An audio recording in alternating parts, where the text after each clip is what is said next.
Welcome to the intro for Electric Libertyland, episode number 175. I got a lot of things to tell you about, very exciting things. Number one on the list, Justin Amash will be interviewed by Mark Claire this coming Thursday, meaning that Monday's show will be a very Amash-filled episode. I hope Mark asks him the tough questions. You know, I want it. We're also doing our debate coming up, guys. So I know Amash has, we're trying to get him involved. So we'll see which debate he does jump in on board with. I know Mark's also going to be on Eric Larson's show, upcoming the Amash Files to talk. What can I say? It's an Amash pit. Am I the first one to make that joke? I hope so. I'm sure I'm not, but I hope so. Also, another thing I want to remind you guys, check out the System is Down podcast. It is fantastic. It is conspiratorial. It is libertarian-centric. Dan Spots over there hosted a libertarian debate with something like 10 or 12 of the candidates already. He is, what can I say? He's ringing the Vermin Supreme bell pretty hard over there. So if you're not an Amash guy and are interested in Vermin Supreme, check out the System is Down pod on any of your podcatchers or at tsidpod.com. All right, let's jump into this thing with 2 feet.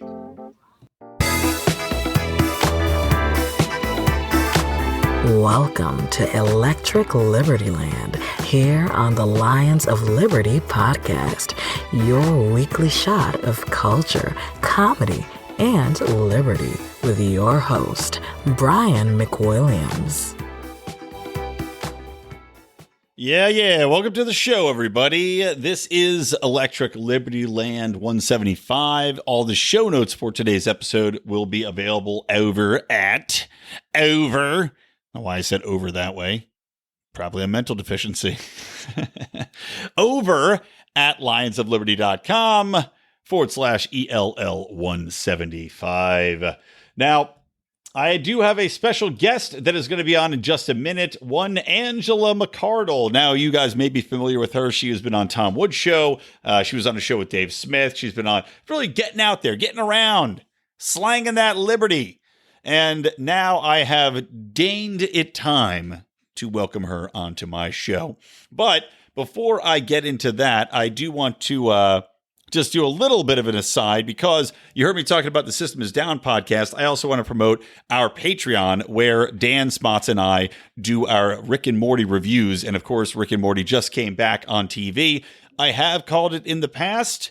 I did an episode on how it is, or at least was, the most libertarian show on television. And I still believe that Rick Sanchez is the most libertarian character currently on television.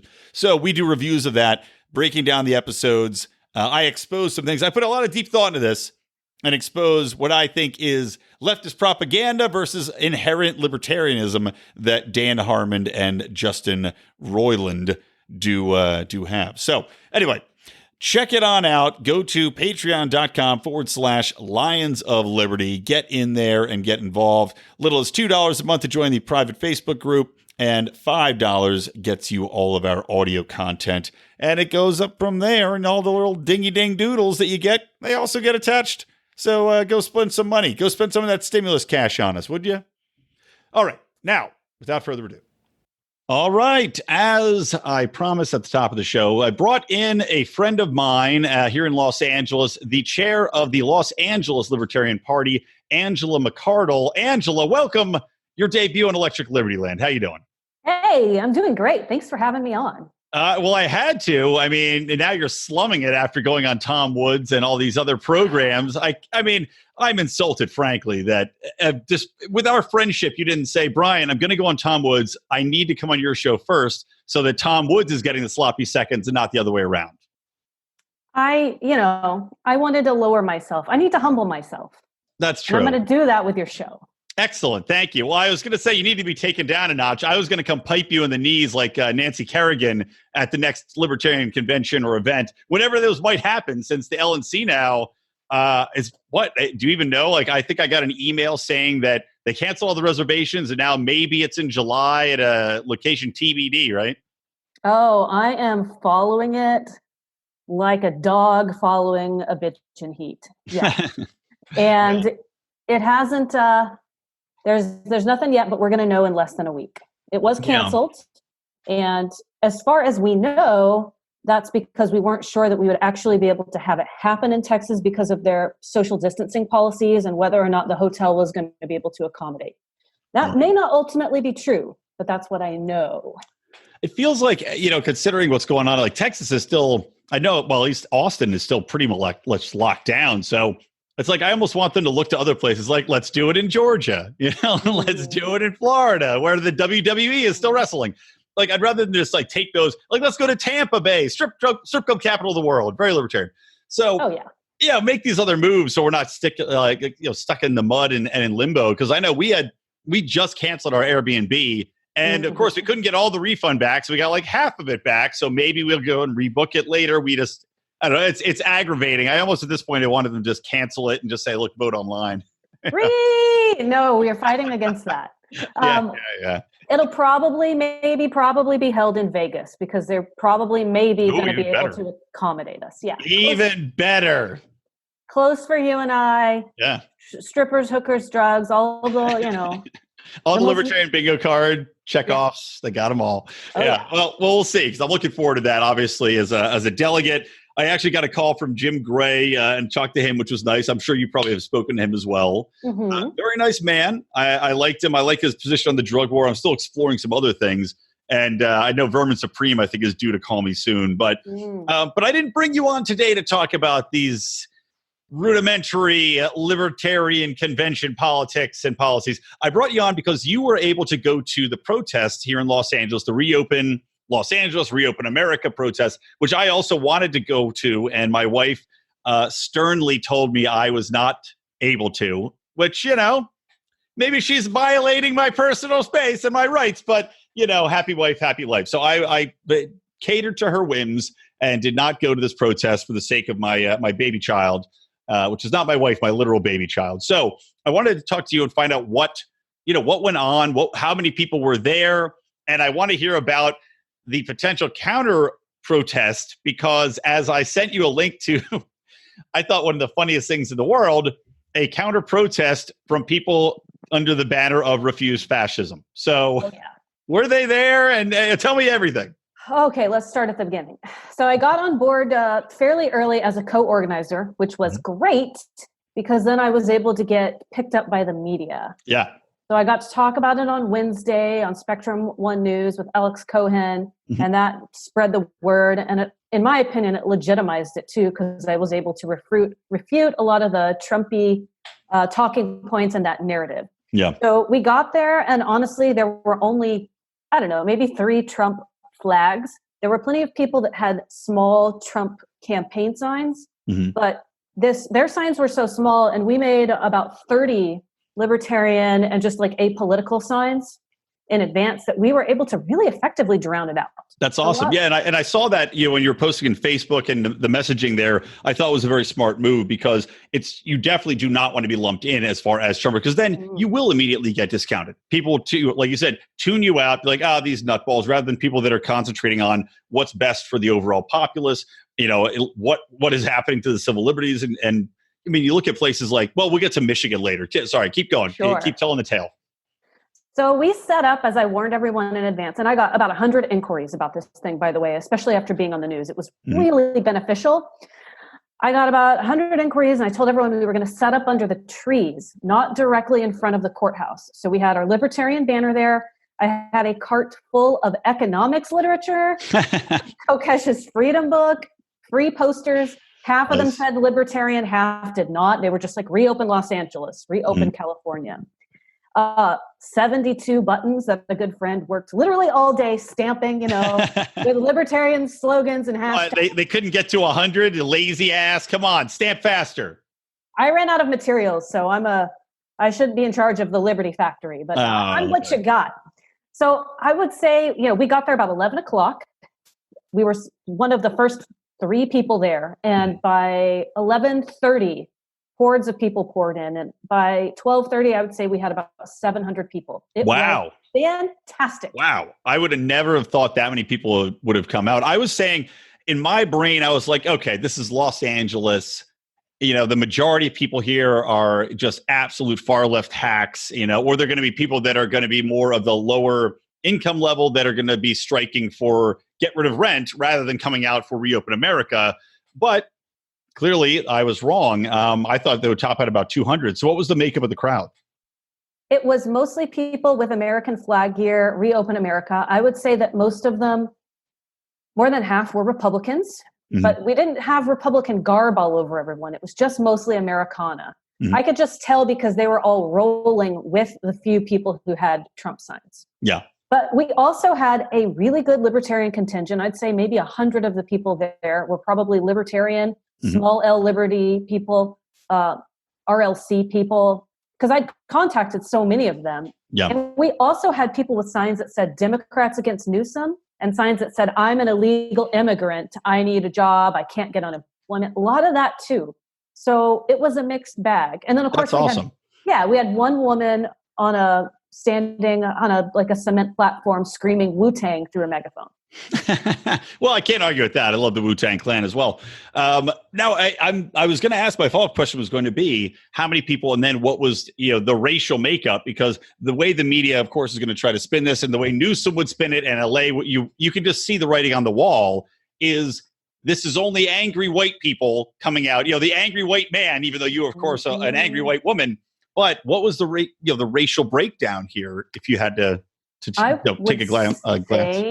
It was probably a little more than half white people. Mm-hmm. There were a lot of Latinos because we're in Los Angeles, and like narrative people who cling to the narratives, like it or not, there are a lot of Latino people who vote conservative. Mm-hmm. There were plenty of Latino libertarians.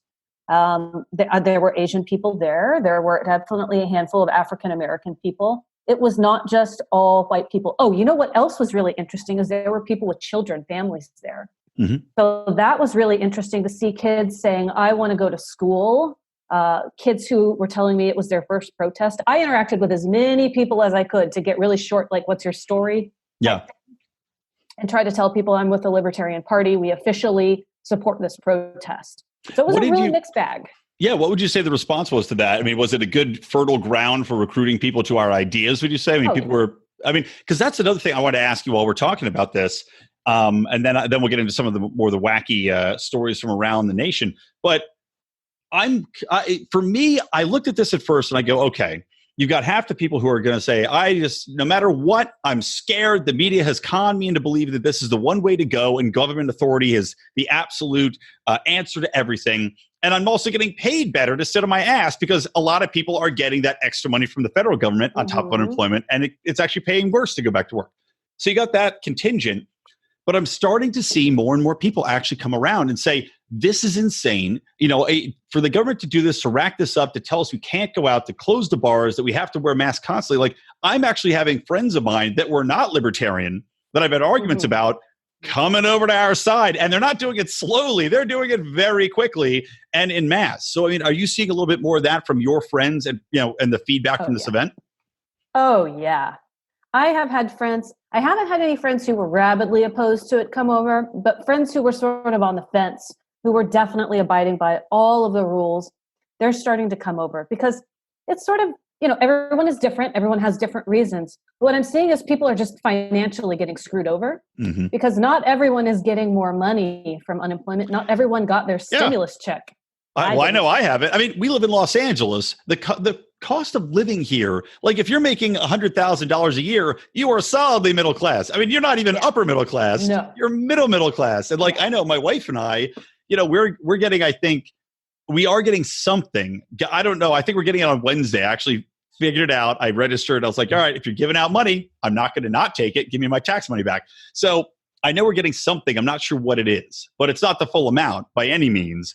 Right. And I'm just thinking for people that are stretched thinner, the people that have no backup income, that may not have savings. We're always told Americans have less than $400 in savings for emergencies. For those people waiting for the stimulus, and that stimulus being maybe $800 for two people, doesn't fucking cut it. No. And on top of that, you have the gig economy. Like I'm 1099 right now. I'm not sure if you're full-time. Probably you are in your position. No. Oh, really? I thought your law firm would keep you all the time rostered. Oh, I'm 1099 because I dodge my taxes. I just don't turn it in. So part of the time, Usually every year I end up working on someone's payroll for a few months, and I end up having to claim that, or 20 hours a week here and there. So I have to file. Mhm. I don't have to file. I haven't filed yet. I'm not going. Yeah, I mean, don't get me wrong. Trust me, I know the benefits of 1099. The drawbacks, of course, though, is if you don't file your full wages when you try to apply for credit cards versus debt, it can get a little tricky down the road. Yeah, absolutely. But yeah, I mean, so if you did, and I'm not sure if you've been working nonstop. I would imagine probably you have been. I've got to think the legal profession is, at least some of it has to be essential. Well, my boss decided, no, we're not essential. So I work from home, whatever. But, it doesn't really matter. So think about this. It depends on what sort of industry you service. So I tend to service people who are filing wrongful foreclosure lawsuits, people who are, I do a lot of eviction defense, real estate lawsuits, which always shocks people who are progressive and they want to scream, oh, you stupid rich white person. I help poor people who are getting evicted. Settle down. But those people don't have money right now to pay a lawyer. Right. Duh, because they are sent home. They've been laid off, and not everybody got $1,200, and not everyone's getting unemployment. There's a long line. There's a lot of problems. Big shock, right? Yep, exactly. Well, because I mean, so then you're like me. If you had no income, and for me, my 1099, and I do public relations, as a lot of people know. We got slaughtered. We lost virtually everything because it's the first thing people cut. They always cut marketing, advertising, PR. Yep. So for me, I said, okay, if I can get in, can I apply for unemployment? And of course, in LA and in most states, or most, California, and in most states, they didn't have a system built out for it. Right. So you're waiting. Thank God my wife had some income. Thank God I had some savings, a little trickle in here and there to pay my mortgage. Otherwise, I would be waiting. I think finally now I might be getting something in like 2 weeks. So I would have been like a full 2 months. What do you do? Oh, yeah. It's insane. So you can see why people en masse in this expensive environment would come out. As to your point, 700 people is fantastic. That's enough people that the government has to take notice. That's enough people that the media have to take notice. Yes. And I know it was Orange County did one. I know San Diego did one. I'm not sure if they did one up in San Francisco. I think Sacramento did one. Huge. Yes. Yeah, massive. So we see this, right? What we were talking about, a couple of these stories I sent through. Oh, tell me real quick, the counter protesters. Were they there? Okay, yes. Yeah. On. They were there. I don't recall exactly what time they showed up. It was between probably 12:30 and 1. Lazy ass counter protesters, always rolling in late. I couldn't even see from my position the alleged faction of nurses and people like that, because the person, the group leading the charge with giant banners to block off the street was basically the Communist Party. So let me give you a real quick primer on that. It was May Day. So we always have workers' rights union people protesting. There's a march every morning, which is also very close to where I live. It's my congressional district. And they literally have a red march in my neighborhood. It's the Communist Party. So good day to start using a bedpan. Throw that out the window like in medieval times. Yeah. It's a little chocolate rain. So it was pretty peaceful and good vibes until the commies showed up. They had giant banners. They blocked off Spring Street. And it took about 15 minutes, I think, for the cops to get them off.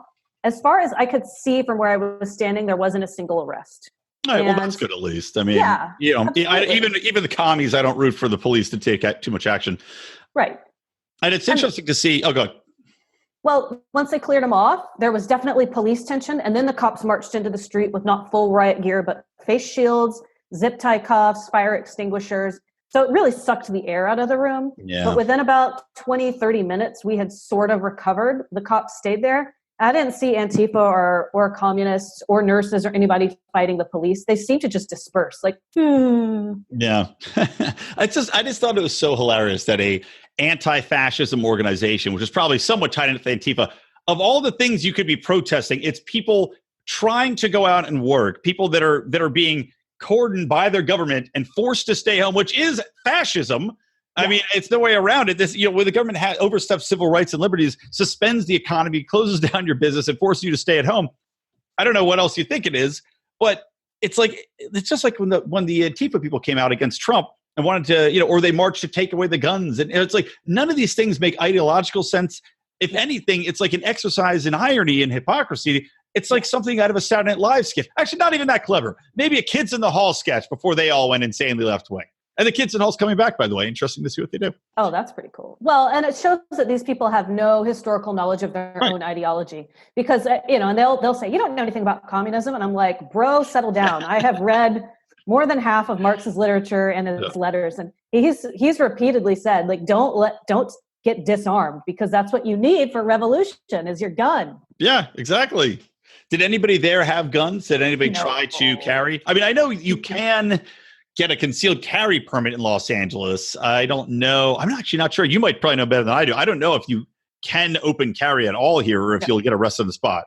You may not open carry in the city of Los Angeles. As far as I know, you may not open carry in the county of Los Angeles, which I found, it's pretty interesting, because I had some friends and they were not being abrasive jerks, but they were like, oh my gosh, I hope you don't do what they did in Michigan. And I said, you should probably figure out whether or not that's legal or something we could do before you even ask. It just shows that people cling to leftist talking points with really no knowledge of the situation that anyone is in.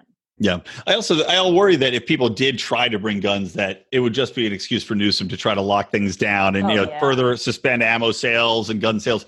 I mean, I know I have to wait. It's been like over a month. I'm finally buying a pistol, but have to wait so long to get it because not only the social distancing, getting an appointment to go to the gun shop took forever. Then you go in and then you wait for the license, and that takes extra time now because the government's slowing down the process. It's supposed to only be 10 days. Fucking pain in the ass. But speaking of Michigan, we see what's happened there. I had gotten in an argument with assholes on Facebook a bit over these the Michigan people, because obviously everybody on the left is like, look at these idiot asshole yahoos and their guns and protesting. And you've got the governor, Gretchen Whitmer, out there saying not only the most insane policymaker I think that we've seen during COVID by far, just random, I don't even know, randomized decisions, a random asshole idea generator is how she decided what you can and can't do during COVID. So you've got people righteously saying, look, this is ridiculous. It doesn't make any sense. Open up the economy. We're dying over here. But you've got her going out now and saying that these people were racists, right? You got to have that. And that they had swastikas and nooses. Now, I did see a picture of a swastika, but it was in reference to her being Hitler. But are we supposed to believe that people were carrying nooses around here? I mean, do you believe that there were nooses there, number one? And do you question anything that comes out of media, having seen the way that this gets reported as fact rather than as, let's look into that, prove your point? Because I haven't seen any media pushback to it. Okay, so I haven't seen any photos of nooses. Have you seen a photo of an Not a one. Noose? Not a one. I will give the caveat that when I organized a protest against the brutal murder of Kelly Thomas in Orange County back in 2014, I think. Do you want to give a little background? It was a brutal police murder of a homeless man who had an unstable mental state. Very mentally disabled, who screamed for his father, Daddy, save me, for over 10 minutes while the police suffocated him to death. And they beat him so badly that the image is not something that I don't think it would be allowed on Facebook. The beating was so disgusting. It's really gross. It would violate YouTube's policies in the current era for sure. But people did show up to that protest with nooses. There were anonymous types. This is sort of pre the rise of Antifa. So people with the Guy Fawkes masks did show up with nooses for the cops. Obviously that was pretty extreme, but no one did anything violent. Just like the Michigan protests, I don't believe that there was violence. No, I don't believe there was either. And I mean, maybe in that context, they're saying string her up, but I have to think, in regards to Kelly, that was 10 years ago now? It happened? No. 2020, it happened possibly. It was a long time ago. I was just saying the racially charged rhetoric has gotten even more charged since then. I think people are cognizant that no protester is going to go unless they are a plant, which is also possible. We did see people planted in from the Democratic Party, and I wouldn't put it past progressives to come and say, okay, we'll bring a noose to make these people look like they're racist. But I can't see anybody that's there for a legitimate purpose bringing a news, even to say string her up because they know it's going to be misconstrued. It's just insane. Probably not. But if they did, what is that? That doesn't say anything about the other hundreds, well, over 1,000 people that showed up to protest. Agreed, We shouldn't judge a giant group of people who are doing something based on one person's actions. Everyone's an individual. And even setting that aside, the group was pretty well behaved. Yeah, I would agree. I would agree. Let's talk real quick about the lawsuits going on. Now, I know you're not a lawyer. You work with the law, but there's 2 beach cities. I actually went down and visited Laguna Niguel to go hiking this weekend because I said, the Orange County people are going to leave me the hell alone. But Orange County and Huntington Beach and Dana Point. Now, Huntington Beach is a little bit, I'd say 45 minutes outside of Los Angeles proper. Dana Point's a little farther down, close to San Diego. They both held emergency city council meetings. So I just fucking lose the way to read. My brain's flip-flopping. Thursday after Newsom ordered county beaches closed starting Friday. And the reason that they did this was, of course, because they have some of the lowest rates, I think statistically, especially Huntington Beach, some of the lowest COVID spread rates of any place. I mean, lower than almost any state could hope for. And they reject outright his being able to dictate that these beaches close. So what do you think of the lawsuits? Do you think they'll succeed? Do you want to give any off-the-cuff legal insight? Let's dig in. Yeah, do it. So I'm a paralegal. I've been a paralegal now and working in the legal field for over 10 years. I also, I'm just going to throw this out here because I don't care anymore. I practice law under the table without a license. I can't represent you in court, but I do a lot of work for people because you can't afford an attorney most of the time if you're poor and you really need one. Yep. I haven't reviewed either of the Huntington Beach or Dana Point lawsuits fully. I just kind of scrolled through, but I did read a previous one that was filed against almost every county supervisor in Southern California. And the allegations are basically that it's not constitutional. And it's also not constitutional at a state level. And this has been a big argument between people, in the Libertarian Party of California, which I'm very active at the state level as well, because people are wondering, well, is it constitutional at the state level? Maybe we just don't like it, but it's legal. And I would contend that it is absolutely not.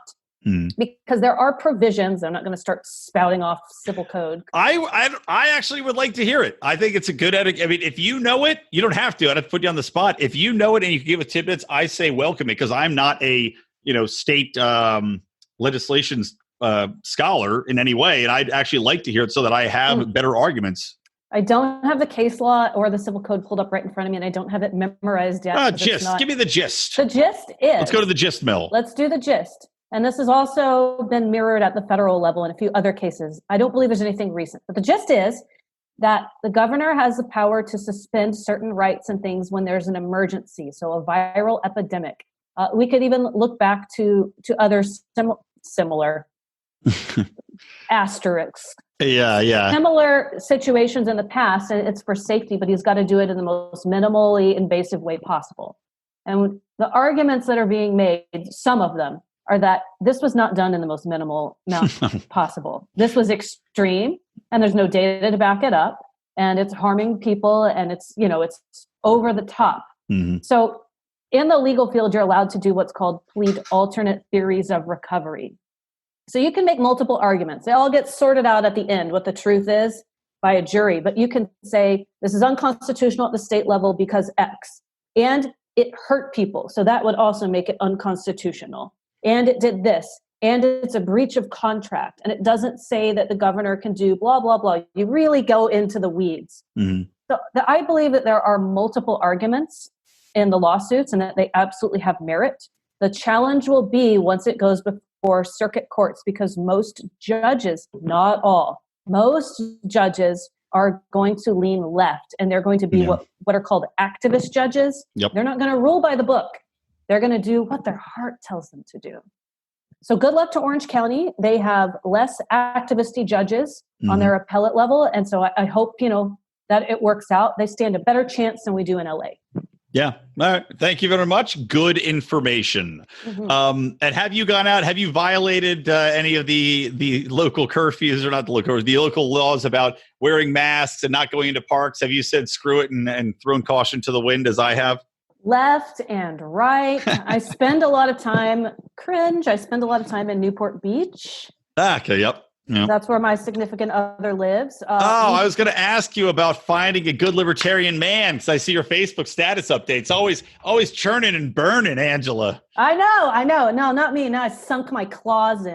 Tell me he doesn't have a Fox racing sticker on the back of his truck because I know everybody in Orange County gets one at birth. No. He's not from here. He just lives here because he has to live close to the beach. He just moved here, and his first libertarian thing in a long time was the convention. Oh, okay. So he was like, I want to talk to you. And I'm like, the chick screeching at the microphone about bylaws. Fine. Whatever gets you off. I love it for a sight. Yeah. Well, good. I'm glad you're going out. It is. And I think you're seeing a lot more of that. You're seeing more people get out there. I think this is the biggest, they're looking at satellite photos and I guess people, certain available cell phone data and heat signatures or whatever, saying that people are getting out. So I think that, as we were talking about earlier, people are being drawn more to the libertarian thinking on this the longer it goes on. And also, people are just getting fed up. And I think it's going to boil over very soon. They are. And, a funny thing that I do is this is my mask, which people listening can't see, but it's completely see-through. Yeah. But there's no rule about what it has to be. You can use a scarf. It doesn't say how thick it has to be. I can't breathe very well in those things. They make my nose run. Yeah. And then people look at me like I'm with some disgusting disease. Oh, you got coronavirus. Well, no, I just can't breathe in a stupid mask. My wife is we went out walking the dogs around and I don't wear the mask unless I'm going in a store. And that's not because I think I'm going to get sick. I don't care. It's just for other people's peace of mind.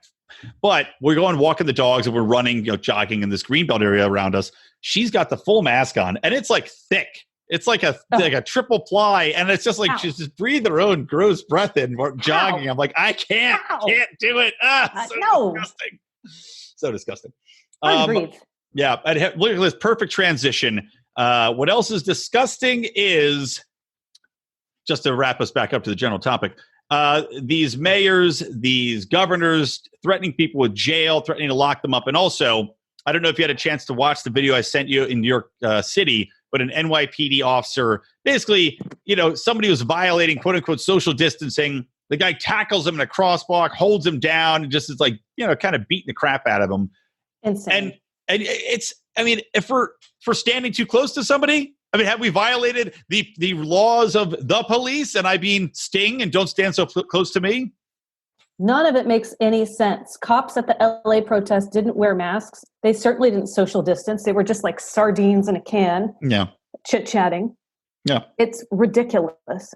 Have you seen how politicians are all clustered together in press releases? Of course. Mask.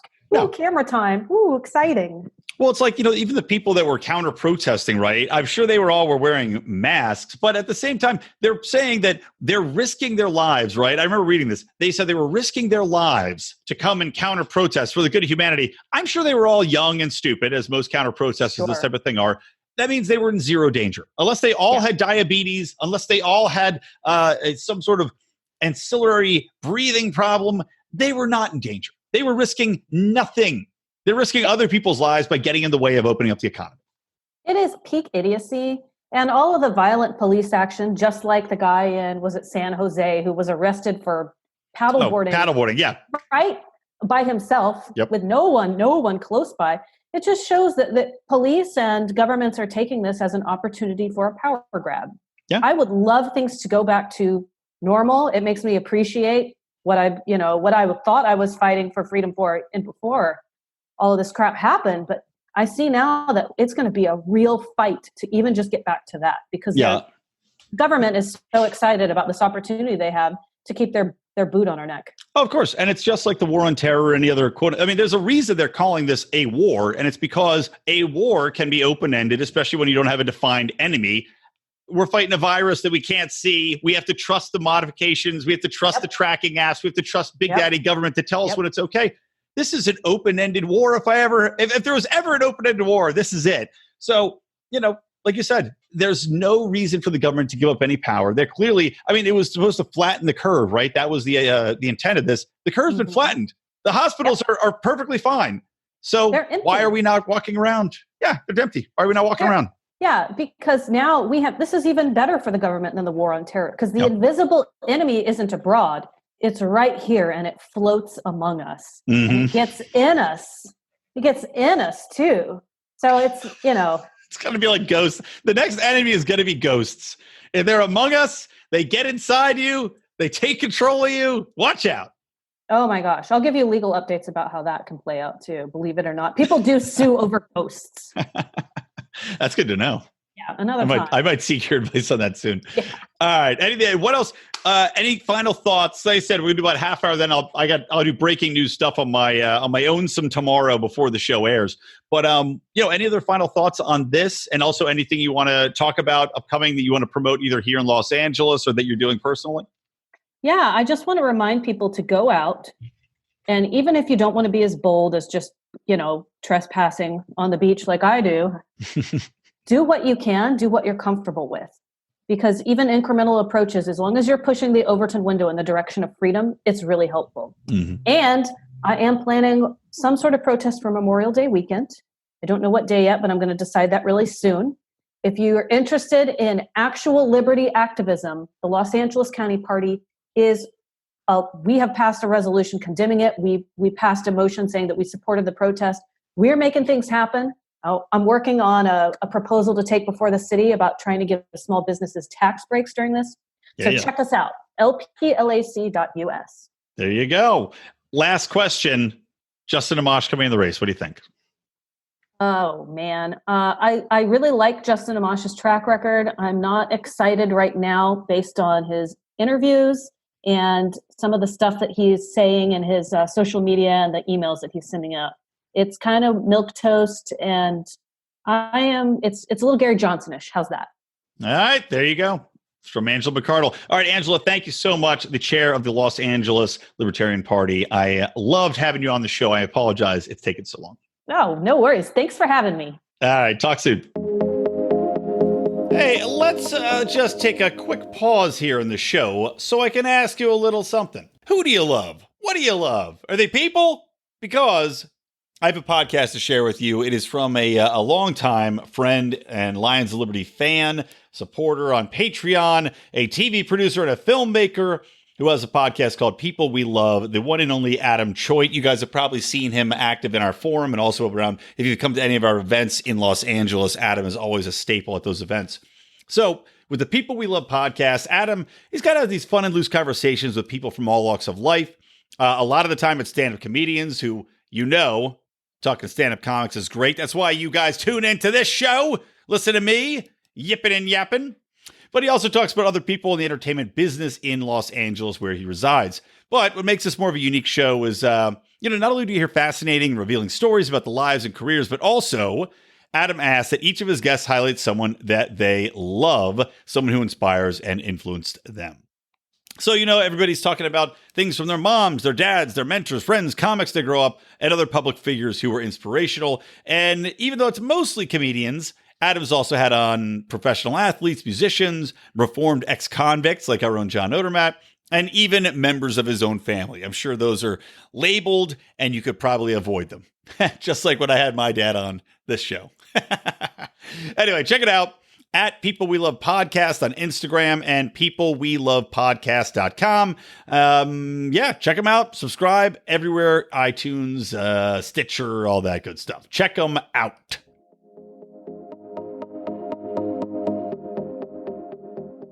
All right, coming back in here, coming in hot. Again, the show notes for today's episode talking about the protest and all the topics Angela talked about, as well as the things I'm going to hit on here for the last half hour of the show. lionsofliberty.com/ELL175. And I want to hit on a couple more COVID topics before I get into the Michael Flynn stuff and a couple of other things. Now, what's interesting, I saw this article, and I'm going to talk about it in a second, but police came in and seized the guns of a man who was online talking about a Bill Gates 5G vaccine conspiracy theory. So they took his guns and they held him, right? Because apparently this man can't be trusted. He's falling under the red flag laws, which I oppose wholeheartedly. And if you have a conspiracy theory about Bill Gates and 5G and vaccines, well, I guess you got to be jailed. And of course, I don't agree with that. But what's funny is that we've got Bill Engdahl or William Engdahl at globalresearch.ca pointing out things that I was already aware of, but pointing out more associations that I was cognizant of. In that the two major models being used since coronavirus was introduced to us in Europe and the United States to predict and respond to the spread of the illness were developed at the Imperial College of London by Neil Ferguson, who, by the way, head of the MRC Center for Global Infectious Disease Analysis at Imperial College. Neil Ferguson, who told us that 200 million or 2.2 million people were going to die in the United States alone from COVID and 200,000 in the UK. Guesstimates, which could not be more fucking wrong in any realm of contemplation. No matter what alternative universe you go to, they're still going to be fucking wrong. And this asshole also, by the way, just resigned and stepped down because, he was caught violating his own social distance protocols, which he recommended everybody take during this lockdown, which has destroyed the economy and put 30 million people out of work in the United States alone. Because he was having an affair. And his mistress came over to his house and he got busted. Ha ha ha ha! Oh boy, irony is enjoyable.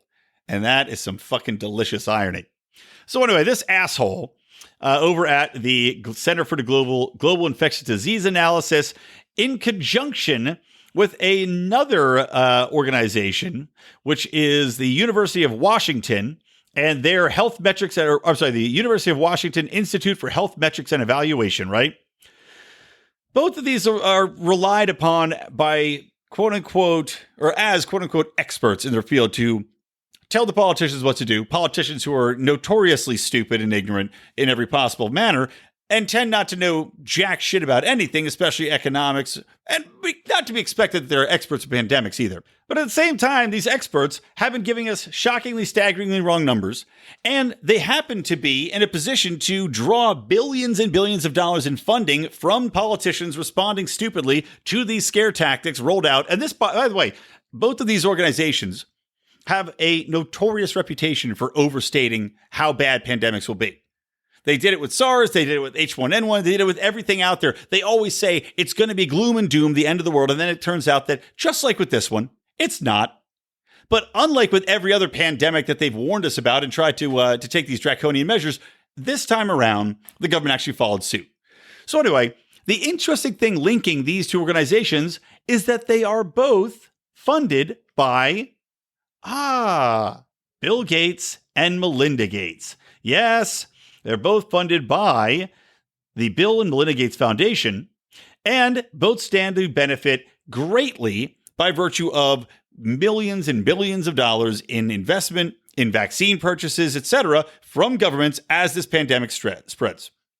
So these two organizations rely on funding from Bill and Melinda Gates Foundation, which of course is tied in with these vaccines. And Bill Gates has been telling people, he's basically predicting what has happened. He's been, this Exercise 201, not Exercise 201, Event 201, which was a global pandemic exercise which took place only a few months ago, and which Bill and Melinda Gates Foundation, in conjunction with Johns Hopkins and the World Economic Forum, put out this pandemic saying that this thing's going to happen. They wrote the script for everything that's going on here, and we're seeing it play out fairly closely.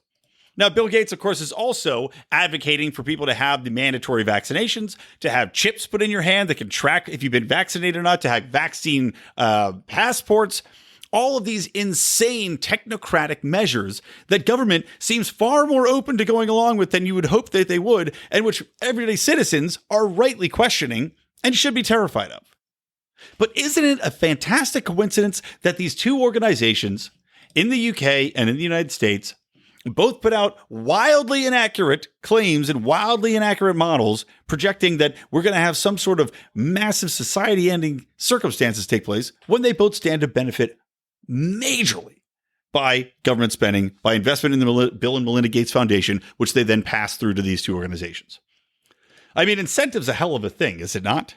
Then on top of that, right, you've got these clear connections between these organizations, clear incentives to make money, clear incentives to spread misinformation, to get everybody to sign up to get vaccines so they can be tracked. And you've got Bill Gates on record saying they should be tracked and we should put chips in people's hands to do so. And then in San Diego, you have a guy, California man, right? He's trying to buy some ammo for his guns, and he was denied because they obtained a gun violence restraining order against him. So there you go. Don't tell your friends and family if you have plans or if you have any sort of doubts about Bill Gates, because those assholes will go and turn you in. But he said he's going to plan to arm himself during the COVID-19 pandemic, which makes sense. I'm also arming myself. I'm supposed to get my pistol in the 10th. But he says that this whole thing is an elaborate hoax to scare Americans into vaccines that made people trackable through 5G towers. And he became mad when they denied him a purchase of ammunition, so they jailed him for psychiatric evaluation for 3 days. So, as you can see, a little bit of a double standard here, wherein you're not allowed to have a conspiracy theory. You're not allowed to voice a conspiracy theory, which seems to be very well based in actual facts. Number one, that Bill Gates is advocating for this sort of thing, and real life scenarios that we literally saw them planning out months ago under this Exercise 201, global pandemic. What would happen? Oh, what would happen? We don't know. We're just guessing. God, it's ridiculous. So I hope that man is now free, walking the streets. I hope he can get himself a gun and ammunition, anything else he needs to remain safe against Bill Gates. I know I can't wait to get my gun to stay safe against Bill Gates and his vaccination craziness. One more COVID story, just real quick. The head of a very well-respected hospital in Pittsburgh, the UPMC. The hell does that stand for?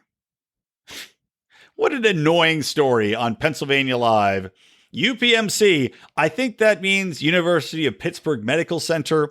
It's in Pittsburgh. This guy's a doctor. Anyway, he says that because this death rate is so unbelievably low, and as he said, it is about 0.25%, way lower than the 4% projected, well, we're going to go back to normal. We're not going to keep people from going to the hospital. We don't expect a giant jump. So, I mean, why wouldn't you? If you're a doctor, if you're in a hospital situation where you're not in a hotbed, and even in New York City, their cases are dropping, they're sending away the naval ships. If you're in all of these other hospitals all around the country, we're in now, even though I might not like the way you make money, I might not like the way you operate with a lack of transparency, I might not like the way that the government pays you out with Medicare and Medicaid and how you're incentivized by insurance companies to bill people more, not less. I may not like any of that. But at the same time, I don't want our hospitals to start failing all over the place. Now, that being said, I am for them failing in a free market environment, but of course we don't live in a free market environment at the moment. We live in a very COVID, dictatorial, technocratic, authoritarian, and I don't know, straight out fascist government right now, or a fascist economy wherein we are being told what we cannot do with our economy, what can and cannot be open with our economy. So this isn't free market as you would take it. So under these circumstances, why would these hospitals stay open, limit the number of people coming in, and honestly kill people because people are not getting cancer screenings? They're not going in to get screenings for any number of, maybe diabetes. I was talking about this last episode. All these people are going to get killed because hospitals are not admitting patients to get the routine screenings are coming in. People aren't going in for fear of catching COVID or for fear that they won't be able to be seen during this quote unquote epidemic. So they're staying at home and getting sick and dying off of other things. So good on this guy. What's his name? Dr. Donald Yealy saying, look, enough of this crap. We're going back to normal. Come on in. If you're sick, come in. We'll treat you. Good on you. Why is he the only guy doing this? Why aren't doctors across the nation demanding this? Okay, last thing to wrap up the show. How can I not talk about what has happened to Michael Flynn? Now, since the very beginning of this, I have been very vocal in saying that this entire Trump investigation, this whole Russiagate thing, was a hit job, that it has without a doubt been a deep state coup against Donald Trump, and only the most tedious, deranged assholes would argue otherwise. And we saw with the Mueller report come out, or the Mueller report come out, laid it bare for anybody to take a quick glance at it. And you can see that this was a setup, that there was no actual evidence to come into play here, that the FBI had put into place all these different pieces to try to make a case against Donald Trump, wherein there was no case. There was no quote unquote collusion. There was no anything to be found there. It was all smoke, no fire. And the one real fallout of this wasn't that Donald Trump didn't get to be president. Clearly he did. It did cost him about 2 years of potential progress with his agenda. Whether that's for good or bad, who's to say? But the real fallout was that people like Roger Stone got put into jail for perjury and other bullshit. People like Michael Flynn get sentenced to jail for lying to the FBI. You know, because we can't lie to the government, but they can lie to us nonstop 24/7. And so we're seeing now in unsealed documents that, of course, the FBI wanted to remain hidden and thank God have finally been forced to be released. But we see in these handwritten notes and emails and all these other different ways of communication between FBI members, including an official report, by the way, the original report the FBI was supposed to submit to General Flynn's attorneys, and which they never did. And we found now, through the release of these emails and through text messages from Peter Strzok, that even the quote-unquote official transcript of what went on between General Flynn and these other guys, that was heavily edited. And Peter Strzok is on record talking to his lover, Lisa Page, about how he edited it down and he sent it to her. And she's like, "This, you have to make it readable. You have to really, advocate for this and make it look like he's super guilty." And Strzok's basically like, "Well, you should have seen it before I went through and rewrote the entire document and made it sound like Bill Priestap. Put it into his voice." I mean, the guy literally rewrote the entire goddamn transcript to try to reenact or reanimate Bill Priestap's voice in text form. And you know what I'm talking about. As if you're a writer, you have a voice that is famously yours. If you're writing something, a lot of your sitcoms that you might enjoy. I'll use Rick and Morty since I talked about it earlier. It has a very specific way of speaking. Every character has its own cadence. Just the way things roll out are very specific. Of course, people talk in that manner as well. If somebody is going to write a transcript of me, it would have a hell of a lot of cursing in it. It would have some very bad jokes, and it would go very quickly with a lot of commas and not a lot of periods. James Joyce style, baby. So you have Strzok literally trying to recreate his boss's voice in what he is totally rewriting. It's like a manuscript that you hand over to a ghostwriter, and then they do their best with it to paint the picture that they have in mind rather than what you want to actually go out into the world. Now, that's not to say Bill Priestap is innocent, because one of these handwritten notes, the biggest thing really that this handwritten note revealed was that Bill Priestap's got these notes written down that say, "What's our plan of attack?" And I'm not going to go verbatim here. I've linked to the articles. Actually, I'll open it up. I don't know why wouldn't I? But they've got these handwritten notes that Bill Priestap, in his own handwriting, has spelled out what their plan is and their questions. For example, here's the one that is really highlighted in a lot of coverage. "What is our goal? ? Truth/admission, or to get him to lie so that we can prosecute him or get him fired? ? So, of course, they're going in not with this man's innocence in mind, not with, we're just going to sit him down and question him. And they told him, you don't have to worry about anything. We're going to come in and just do some routine questioning. He's like, "Okay, I don't need my lawyer." No, you don't need a lawyer there. Don't worry about it.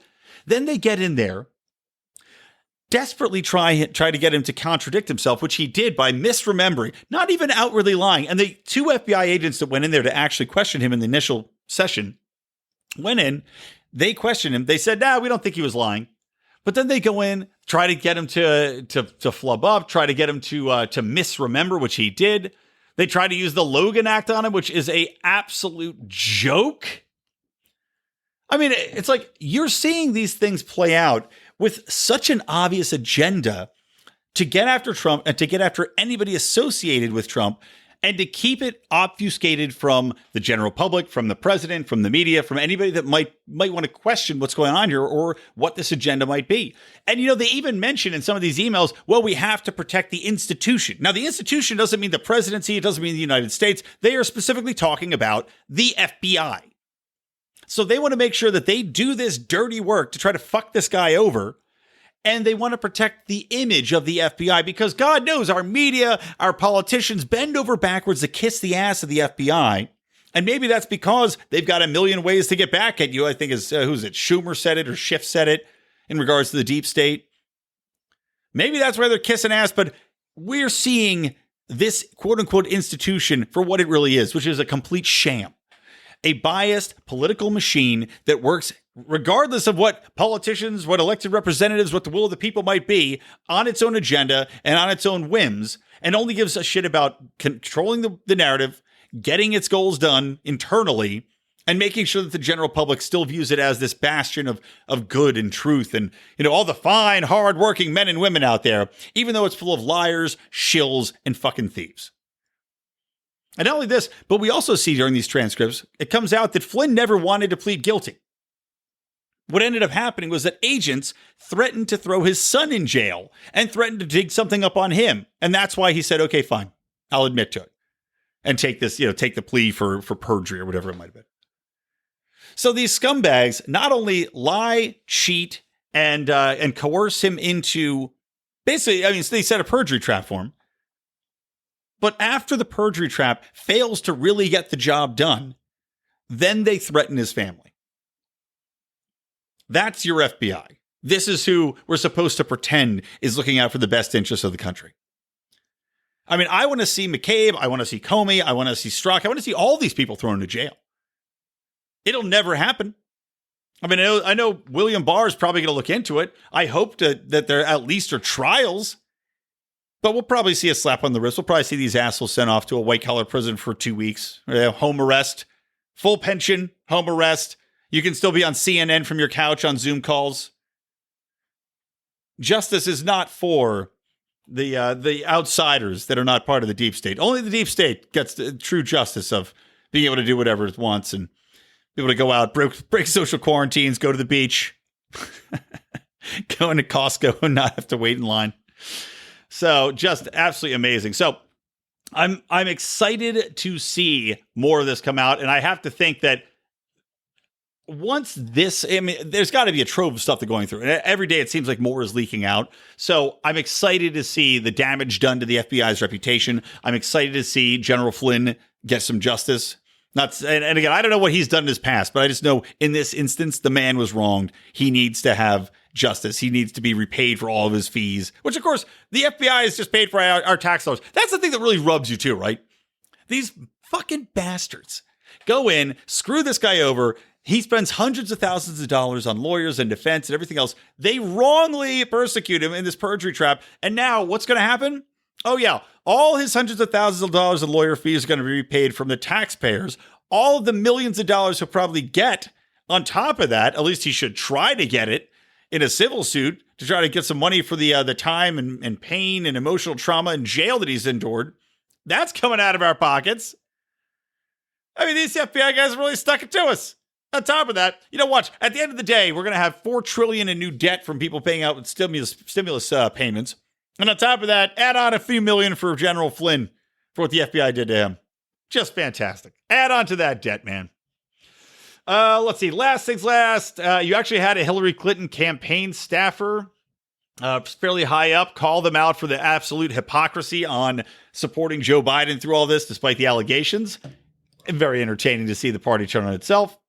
I also saw that Stacey Abrams is advocating. Of course, Stacey Abrams is Joe Biden's. People are saying she's the presumptive VP pick. I don't know. She's a fat idiot. I don't know why he would ever pick her. I think it would be an absolute ridiculous pick. There's better black people to pick because they're saying he has to pick. Actually, I saw a quote that said he has to pick a woman, but she doesn't have to be black. That was from one of the, I think that's the leader of some black caucus. I don't know. Does she have to be a woman? Can you pick a black man? And it's got to be black or a woman. That much we know. But anyway, Stacey Abrams is now really stumping to expand the use of vote by mail and ballot harvesting.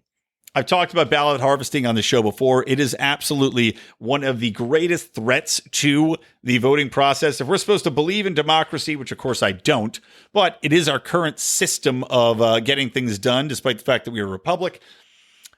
If we're supposed to respect democracy and respect this vote, ballot harvesting is the greatest threat because we already saw it play out in some counties here and in Arizona. And where ballot harvesting is allowed, all that happens is you have activists and advocates go out, find homeless people, find old people who don't know what the fuck they're doing, or find anybody that's not going to go out and cast a ballot, really.